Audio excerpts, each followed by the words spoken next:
నేటి సాంకేతిక ప్రపంచంలో అత్యంత ప్రభావితమైనటువంటి విషయాల్లో ఏఐ ఒకటి. ఆర్టిఫిషియల్ ఇంటెలిజెన్స్, కృత్రిమ మేధ.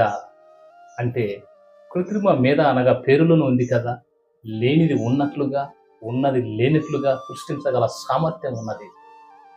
నేడు సామాజిక మాధ్యమాలలో ఏఐని ఎంతగా సద్వినియోగం చేసుకుంటున్నారో అంతగా దుర్వినియోగం చేస్తున్నారన్నది కూడా వాస్తవం. అరచేతిలో ఇమిడిపోయే స్మార్ట్ ఫోన్ సహాయంతో ఏఐని వాడుతూ గూగుల్ అనువాదం, ChatGPT, deep learning, machine learning మొదలగు వాటితో నేటి మనిషి అద్భుతాలు సృష్టిస్తున్నాడు. మరి ముఖ్యంగా నూతన ఆవిష్కరణలు, మందుల విషయాలలో, తర్వాత సంక్లిష్టమైనటువంటి సర్జరీ విషయాలలో కూడా సరైన మార్గాన్ని చూపిస్తుంది ఆర్టిఫిషియల్ ఇంటెలిజెన్స్. గూగుల్ మ్యాప్ సహాయంతో ట్రాఫిక్ను సరైన విధంగా అంచనా వేస్తుంది ఏఐ. బ్యాంకింగ్లో ఎటువంటి మోసాలు జరగకుండా ట్రాన్స్పరెన్స్ ఉండేలాగా చేస్తుంది ఏఐ. అనేక విధాలుగా నేటి మనిషి పనిని సులభతరం చేస్తుంది, మనిషిని కంఫర్ట్ జోన్లోకి వదిలేస్తుంది. ఈ ఏఐ మితిమీరి వాడటం వలన మనిషి రోజు రోజుకు తనలో ఉన్నటువంటి సృజనాత్మకతను కోల్పోతున్నాడు. అతిగా ఏఐ మీద ఆధారపడడం వలన తన శక్తి సామర్థ్యాలను కోల్పోతున్నాడు. చివరికి తనను తానే కోల్పోతున్నాడు.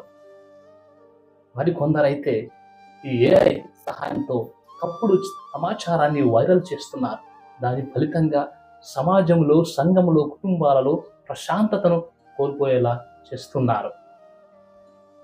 ఏఐని ఎంత వాడాలో అంతే వాడాలి.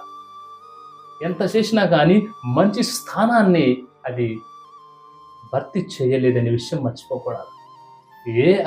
ఏఐ అన్నది, కృత్రిమ మేధ అన్నది మనిషి అద్దంలో చూసుకున్నటువంటి ప్రతిబింబమే అన్న విషయాన్ని నేడు ఎవరు కూడా మర్చిపోకుండా జ్ఞాపకం చేసుకోవాలా. దేవుడు మనిషికి అపారమైనటువంటి తెలివిని, జ్ఞానాన్ని, శక్తి సామర్థ్యాన్ని ఇచ్చాడు. ఆ విషయాన్ని మర్చిపోయి కేవలం మిషన్ మీద ఆధారపడడం సరికాదు. వాడాలి సరైన మోతాదులు. అలా కాకుండా పూర్తిగా తనను తానే మర్చిపోయి ఆర్టిఫిషియల్ ఇంటెలిజెన్స్ సహాయంతో బ్రతకడం అన్నది సబబు కాదు. ఆర్టిఫిషియల్ ఇంటెలిజెన్స్ ఏఐ ఒక మిత్రుడుగా, ఒక సహాయుడుగా మాత్రమే మానవ జీవితంలో కీలక పాత్ర వహిస్తుంది. కానీ అది మనిషి కాదు.